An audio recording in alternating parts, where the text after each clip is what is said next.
Hey, ich grüße euch. Ich wollte ein Video machen heute mal zu einem Masters of the Universe Fahrzeug, und zwar Stridor. Stridor kam ja bei den Origins raus. Der war ja zuletzt bei mehreren Shops, Zaire Shops zum Beispiel, für 9,99 € zu haben.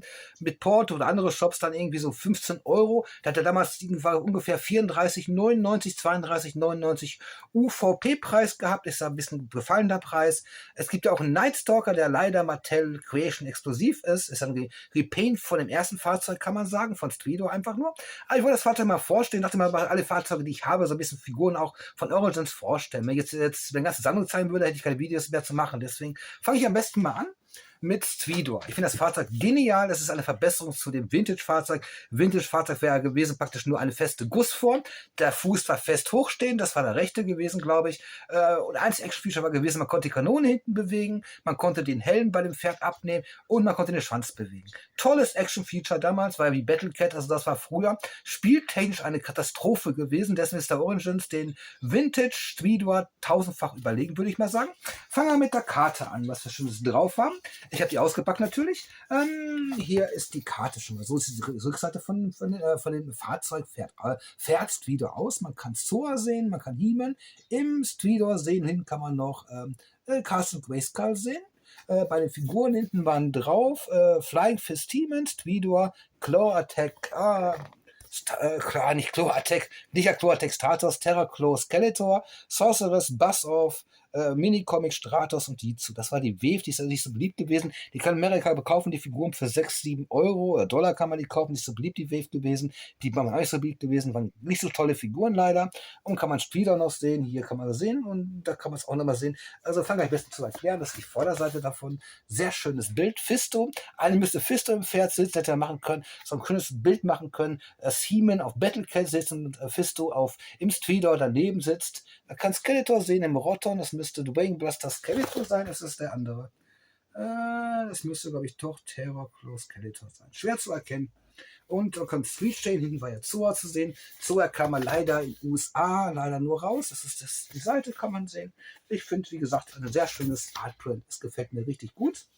Nicht weggeschmissen, habe ich aufgehoben. Habe ich geschnitten. Okay, so sieht das aus. Wie gesagt, ich behalte die Packung, weil das, wenn ich das Karton gelangt, dass ich den ganzen Platz weggenommen habe. Den Platz habe ich leider nicht. Deswegen habe ich es behalten, die Packung. Sieht schön aus, muss den kaputt schneiden. Aber ich habe ja das Bild, habe ich da, die Vorderseite, Rückseite. Perfekt.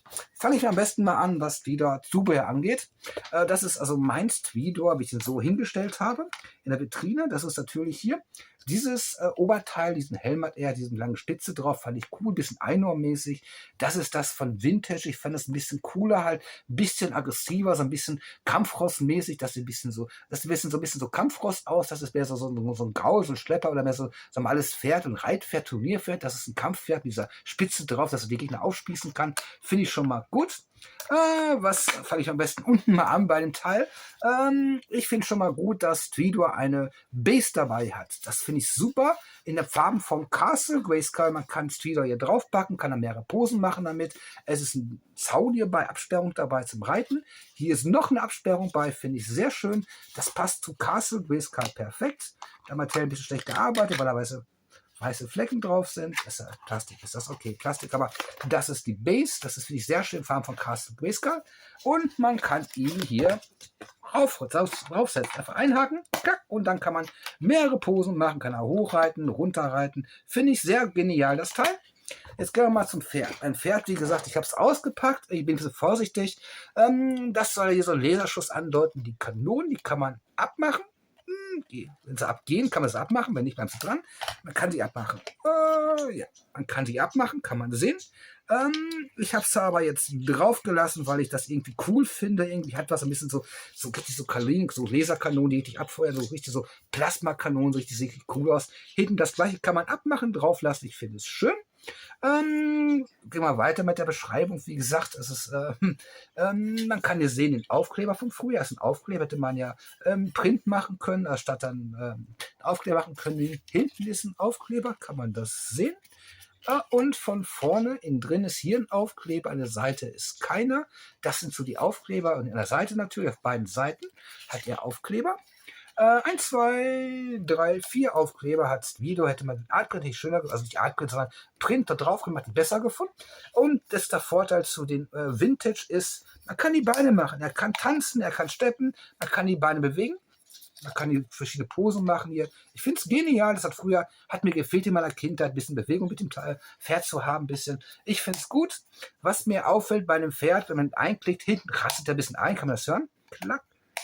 Der knackt ein, die hinteren Beine. Bei den vorderen ist kein Knackpunkt drin. Die kann man bewegen, aber die stehen auch fest, finde ich. Was kann man noch zu dem Pferd sagen? Man kann wie früher die Kanone bewegen. Das ist auch schön. Der Kopf ist auch beweglich, man kann ihn bewegen, er kann stur sein, er kann angreifen, finde ich sehr gut. Man kann ihm, kurz ein Beispiel, man kann das hier abnehmen, sieht das so aus.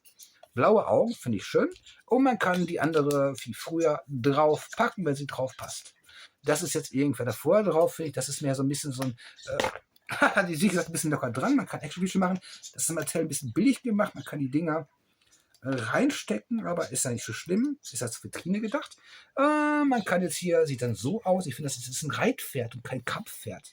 Deswegen finde ich die Erneuerung von den Oberteil, von dem Helm von Stridor ein bisschen gigantischer, ein bisschen so ein Kampfrost-mäßig, so ein bisschen so Battlecat-mäßig, wie Battlecat auch so einen Kampfhelm hat er auch einen Kampfhelm. So sieht es bedrohlich aus. Mal direkte Vergleich, wenn man so guckt, irgendwie so ein kleines Hörnchen oben drauf zum Kuscheln und hier ein richtiges Kampfrost zum Aufspießen. Gefällt mir besser. Ja, das hat was. Blaue Augen, wie gesagt, bei Fehlerung, man kann den Kopf bewegen, er kann den Kopf runter machen, hoch machen, er kann trinken, finde ich gut. Ja, wie war das so vorher gewesen? So. Die Kanone ist ein bisschen wackelig, das ist ein Nachteil, aber zum Hinstellen ist es okay. Hätte man ein bisschen fester machen können, also ist egal. Was noch eingefallen ist, gerade bei Stridor, das habe ich vergessen, was ich sagen wollte. Nein, weil bei Stridor finde ich persönlich jetzt die Erneuerung, dass man irgendwie, hier, genau das war es gewesen. Man kann den Mund aufmachen. Er kann wie den Mund aufmachen, er kann klappen. Das finde ich gut. Es war noch ein Zubehörteil bei Pferde, die irgendwie so gehalten werden. Man kann es ein bisschen gemeint sein zu Stridor, ihm was in den Mund reinpacken, hat man so Zügel, kann man das sehen, er hat das Zügel drin und er kann dann entsprechend wie so ein richtiges Pferd geritten werden. Dass er irgendwie dann so gezügelt wird. Aber ich habe das rausgemacht, weil ich es nicht so gut finde. Ich finde das irgendwie ohne dieses, sagt man dazu, dieses Halfter, oder wie heißt das Teil, ist bei den Pferden nicht so toll. Deswegen habe ich es weggelassen. Mir ist so ein bisschen cooler irgendwie, weil das ein Pferd, der hört ja wohl auf Fiste, wenn drin sitzt. Wie gesagt, die Erneuerung finde ich hier detailgetreu. Man kann die Beine bewegen. Ja, das sind die Gelenke hier. Die Kniegelenke, die Fußgelenke, die knacken auch. Und hier auch. Man kann die Oberschenkel, also die Kniescheiben bewegen und die Füße bewegen. Finde ich sehr gut. Verschiedene Posen.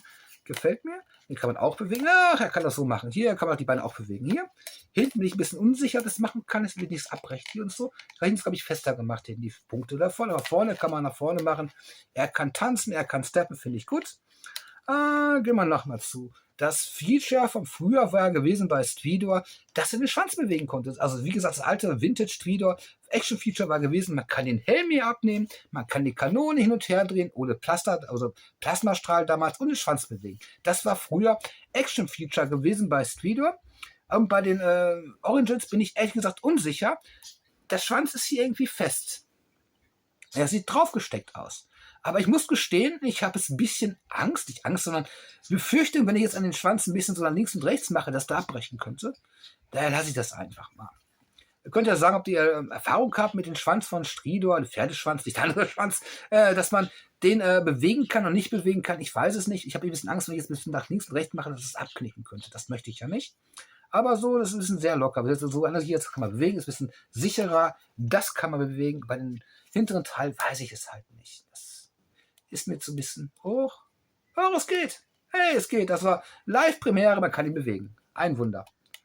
Okay, man kann ihn doch bewegen. Gut. Da ein bisschen fest gewesen. Und wenn er ein bisschen vorsichtig weitermachen muss, wusste ich nicht. Okay, mal wie bewegen wie früher. Das ist also Stridor, gefällt mir richtig. Wie geht das Fahrzeug gefallen? Vintage hat man jetzt Vintage mal einen Vergleich machen. Ich überlege gerade, Vintage war. Jetzt habe ich den Vintage, ein Fuß oben, feste Form, nicht bewegen. Da muss man so spielen, naja. So kann man Action-Feature machen, kann ihn angreifen lassen. Ich finde es genial. Und vor allem finde ich es genial, dass er so ein Rossi hat, so einen Kampffilm zum Aufspießen. Passt perfekt zum Battlecat. Es ist kein nettes Pferd, es ist ein böses Pferd. Finde ich gut. So wird Skeletor ja irgendwie lachen, wenn er angerannt kommt irgendwie. Und jetzt kommen wir mal zum Test hier bei Stridor noch. Wenn ich jetzt eine Figur da reinsetze, natürlich passt ein Fisto, wenn ich den reinsetze. Wie sieht das aus? Ich finde es gut. Er hat ein bisschen so wie so ein Fahrzeug, kann man sagen. Er sitzt richtig fest drin, kann man sagen. Er sitzt ja nicht, wenn die Beine links und rechts machen können. Hätte man ja theoretisch so machen können, dass er wie am Pferd drauf sitzt, so im Sattel drauf sitzt. Haben sie nicht so gemacht, finde ich auch besser so, weil es ein Fahrzeug ist, ein Roboterpferd. Ich finde es gut. Er kann ihn sehen, er sitzt fest drin. Finde ich sehr schön.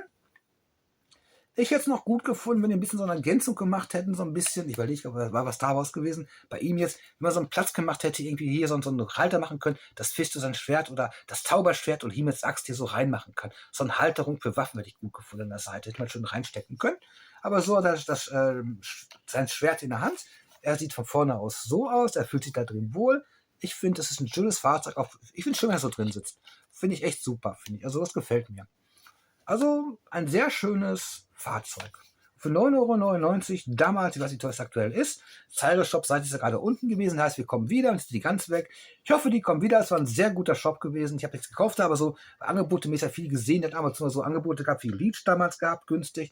Auch Stridor für 9,99 €, Windrider. Ich hoffe mal, die kommen wieder.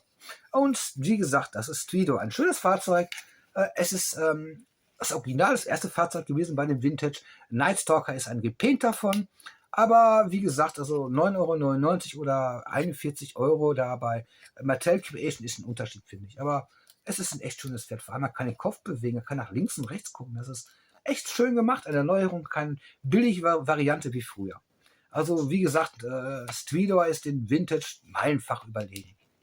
Auch das finde ich so cool, dieses Blaue hier, diesen Strahl da irgendwie so Plasmakanonen, irgendwie so wie bei Star Wars, so große Kanonen und dann so abschießen, finde ich gut. Das sind mehr so Proton-Torpedos. Ja, das ist also mein Video mal zu Stridor. Ich mache mal zu allen Sachen von Masters Videos, zu allen Origins, Fabionen und Fahrzeuge. Ich dachte mal, ich fange mal mit Stridor an, weil ich Stridor richtig cool finde.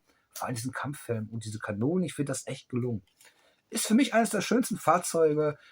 Alle Fahrzeuge von Audi sind ehrlich gesagt schön bis jetzt. Ich finde diesen Skyset ein bisschen billig, kann man sagen. Der gefällt mir nicht so ganz gut. Außer LMN finde ich cool dabei im Set, aber so Stridor ist echt eine Bereicherung und nicht so langweilig wie das alte Vintage-Fahrzeug. Also da gefällt mir richtig top, finde ich.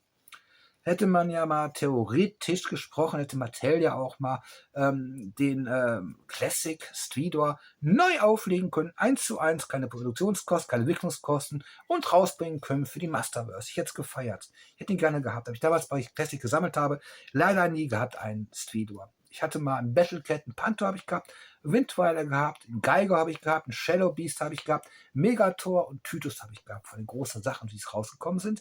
Aber Stridor und Nightstalker habe ich leider nicht gehabt. Im Battlegram habe ich auch nicht gehabt, Talonfighter habe ich auch nicht gehabt, Castle Grayskull habe ich auch nicht gehabt, Snake Mountain habe ich auch nicht gehabt. Ich habe so fast nichts gehabt davon. Rotter habe ich auch nicht gehabt, nur Battlecats und Panther als Reittiere und dann Großfiguren halt.